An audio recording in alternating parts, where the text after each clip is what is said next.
I can't even remember the last time I was on Howard Stern, but it was like 15 years ago or something. And either I said it on the show or after it ended, I was like, because I know he's interested in chess and photography and whatever, I just was like, he has like the soul of an artist, and I was like, you should get into painting. And now, like, it's sad for me because I feel like he should have also got out while he was ahead. Like, whenever his contract ended, he should have stopped. He's kind of feeling to me like my dad talking at me or down to me now. He does a little bit of that. But his watercolors... I think that's a natural thing that happens to old men, though. Jamie, if you could find I'm probably going to be doing that soon. Oh, definitely. I hope not, though. I'm going to be talking down to people soon. Youngins, I think you'll be more accepting of being talked down to if someone looks like this. Yes. But his I'm watercolors... just joking about that, of course. His watercolors, he just, like, paints all the time now. And they're better than most, like, artists. I'm sure. He's a brilliant guy. He, like, went into it hard, you know? Look, that guy is responsible for all this. If it wasn't for him, we got ahead of the game. Yeah, because of the Howard Stern show. That's very good. This is recent. Yeah, that's what I'm saying. Like, so how long did he take to be able to paint like this? I think he just dedicated like 10 years to it. You know, wow. And he's like, and it's honestly probably why he's not that good at broadcasting anymore. Because he's interested in because he's like, and you could tell, like, that's a really lot. good. It's really good, right? It's really good. Like perspective. I mean, shading. I offered him art lessons. Wow. After I did his show, I was like, hey, dude, if you ever want to, like, and he's like, I'm not even close. Look at that. It's great. Like, you might be right about that. Maybe that's like his primary focus now. So I always remember, but it's also probably like, that's why he doesn't go into town. I mean, look at that shit, dude. He's like, and those things are tiny. Those are like with those tiny brushes, and it's really incredible. It's really incredible. But of course, it just like makes sense. Like when I heard that he was like really into chess, I was like, oh, of course he is. That makes sense. It's like whatever led him to figure out how to be the biggest broadcaster in history, that kind of energy could apply to anything. And you're seeing that with if the you're doing that, yeah, then it's like that took away from, you only have certain hours in the day. Right. And like that's not like a casual, like he's going for it. Right. Like that's like, he could sell those in a gallery, right? I wonder if they're complementary though, because some things I think other activities are complementary. There's like cross training. That's no talking. Like he uses that's like quiet, nobody, like silent. That's meditation. But my thought was, I wonder if that stimulates the mind in a way that might actually make him better at talking to people. Because oftentimes that does happen. Like when you get good at another thing, like you get better at certain aspects of other things that you do that are like correlated. So can I tell you what happened? And I would love your feedback on it. Yes. So I'm kind of like, I didn't realize it, but I'm kind of like that too, right? And just being born and raised in Los Angeles, people go, are you interested in making movies or being an actor? And I never really put it together, but I was like, why would I want to be an actor? Like the only roles available for Asians are Kung Fu Master, which I'm not that good at martial arts. I am an MMA artist, mixed media artist, but not that kind of artist.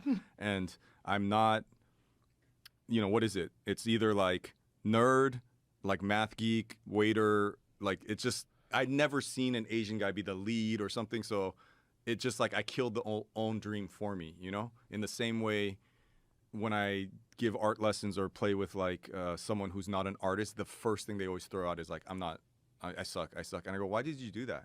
Why did you just like do that to yourself before we even started? Yeah. And it's because we do that from the day that we can talk and walk, right? Well, we also do that to express humility out of respect for what you do. That's people true. Say things like that just because they're a fan. Like if you asked me if I could draw, I'd go, I could draw pretty good, but I kind of suck compared to you. I would say that's why they're doing it. They just don't want you to think like, oh, I'm a fucking artist too, bro. Like they don't want to come off douchey. They're fans. I hear you. And that's fair, but don't you think at a young age, if they see like a kid being strong or doing something athletic, they go, oh, he's going to be a football player. And you already start getting boxed into. Like if I start drawing and stuff, they're like, oh, he's going to be an artist. So in the same way, I killed my own dream because I was like, there's just nothing. Like if the movie in my head, I am Indiana Jones. I'm the fucking Wolverine. I'm Batman. I'm all those things. But I wouldn't have that role if I got it. So I just killed the dream for myself. In the same way, I you know, I grew up in a lot of different mixed neighborhoods. And so my dad, who's a great athlete, he plays every sport, would take us to like the playground, and there'd be all these black guys playing basketball, and he could sink it from anywhere in the court, and he'd give us the ball and go, now your turn. Keep in mind, I've never thrown a basketball, so it's like the second I miss, Mr. Miyagi, you know, it's like it's not a safe place to make accidents and whatever. Now at age 46, sometimes I go with my artsy friends early in the morning, like 5:30. We all have kids now, so we go early in the morning before anyone's awake. And because the threat of being made fun of is gone, I'm like, I'm pretty good at. I'm like, I can fucking throw a spiral. Like I can catch a. I'm like, oh, holy shit. And then same thing. Like when I work with people where no one they know that they're not being watched or whatever. Right. I'm like, oh shit. Like you're really good at drawing, you know. Yeah, that holds people back with everything. That holds people back. Performance anxiety holds people back in fights, holds people back with comedy, you know? So I wasn't trying, like, I'm like you. I'm like, I'm not trying to be an actor or anything, but during the, every time I've been on TV, it's just either as myself or like a cartoonish, exaggerated version of myself.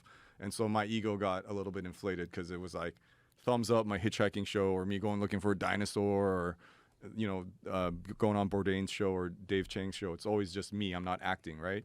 And then because I was doing all these like kind of cooking, Dave Chang, you know him, the chef? I don't know him personally. Yeah, I was doing this show Ugly Delicious with him on Netflix, and Marielle, the producer of it, is like, do you want to be a food judge on like Top Chef? And I was like, fuck yeah, like I want to go eat good stuff. And it was this Jonathan Gold episode where he's the, you know, he's like the best food critic in LA that had passed away. So this was like out of respect to him.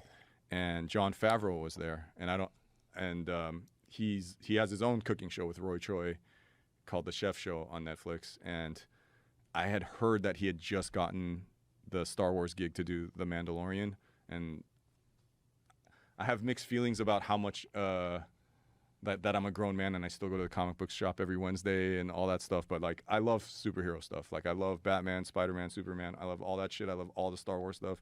Even though most of it is all shitty now, I still love it.